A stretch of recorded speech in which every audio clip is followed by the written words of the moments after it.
रेशम की तरह नरम सी होती है बेटियाँ, औरों का दर्द देख के रोती है बेटियाँ।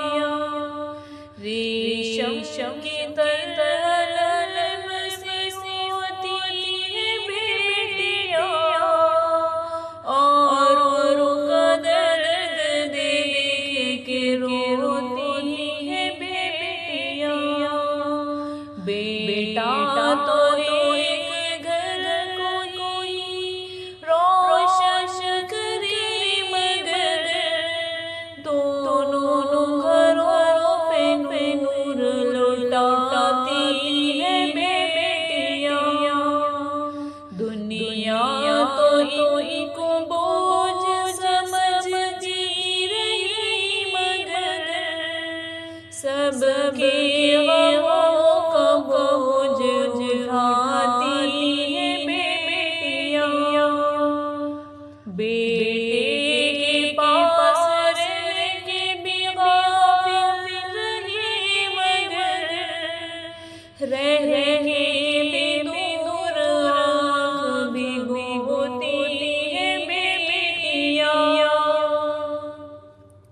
इल्म में हमें तो बेटों से कम नहीं, एहसास हर घड़ी दिलाती है बेटियाँ।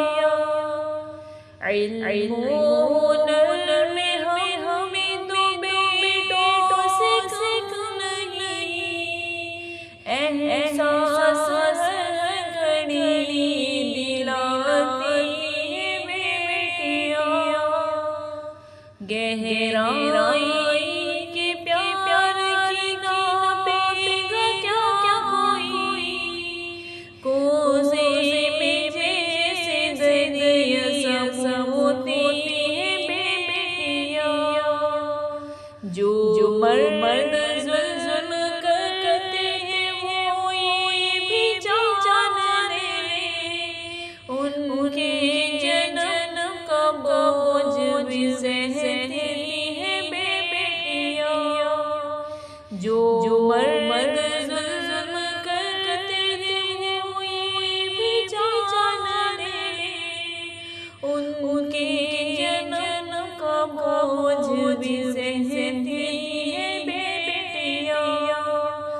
तो इनमें कोई फर्क न करना कभी होने दे, बेटे अगर हीरे तो बेटे मोतियाँ। रेशम की तरह